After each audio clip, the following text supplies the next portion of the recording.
everyone, thanks for joining me. I'm Allison Fisher and I'm here to show you how to use the mechanical bridge. Let's go. The bridge is an important part of your equipment, and I would say it's very important to carry your own bridge head with you. It's easy to put into your case, they're quite small, and you just put them on your brake cue when you're ready to use them.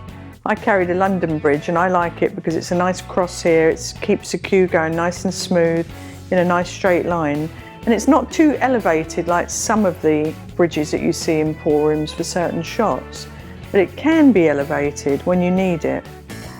Right, the first thing to do is to lay the bridge on the table. You can either put your hand underneath it or over it for stability. I like to usually put my hand over it. Then I lay my cue stick in it. You'll notice that my stance is changed. I'm actually turned, instead of like this for the shot, I'm actually turned the other way so that I can enable my hand and arm to go in a nice straight line as opposed to over that way, okay? The next thing is when we address the ball, it's just like we're cueing up at the table normally, but we're in a horizontal position, the same 90 degrees angle.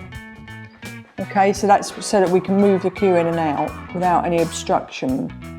I also like to lift my head up above the cue stick and also parallel my right arm, because I'm right-handed, with the table instead of dropping the elbow.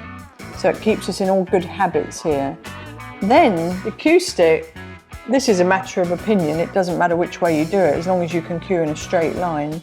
I like to lay the cue here in the bend where my thumb and index finger meet, and then I wrap the middle finger and index finger over the cue and then just lean the fourth finger and little finger against the cue. So it's not a heavy grip, it's just letting the cue rest there. So I always put my tip to where I want to hit the ball, get the cue moving nice and smooth, just like my normal stroke, and then just push through and hold. Always hold position, it gets you in good habits. So that's the first shot. Now we'll play a couple of other shots where we use a bit more power.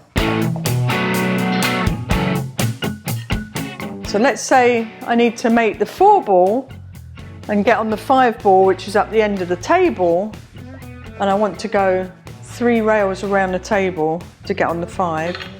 I'm going to aim low right hand spin. Do everything that I just told you, how to grip and hold the cue, nice and smooth. Low right hand spin, get the cue moving, come back, and go in a nice straight line through the shot. And that was a really good execution.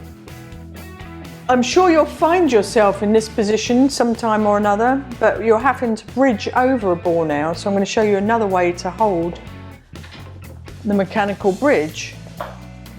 I can actually hold it on, instead of this way round, I just turn it, flip it over and turn it on its side, and then we have it, the incline up higher, and I do everything that we did before. It's just that I'm looking down on the shot like this now, still gripping it the same way, nice and smooth, and finish the stroke. I hope you enjoyed the lesson using the mechanical bridge. Not everybody likes it, but you've got to make it your friend. A couple of tips from it is to turn the stance the opposite way to your normal stance, to keep your arm parallel in the air and with that 90-degree angle, okay?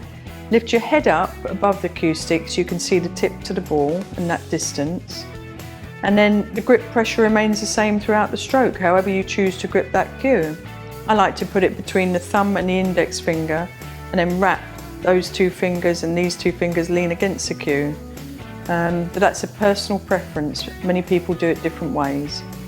Wish you the best of luck. I hope you enjoyed these tips, and from the Playcraft family to your family, play beautifully.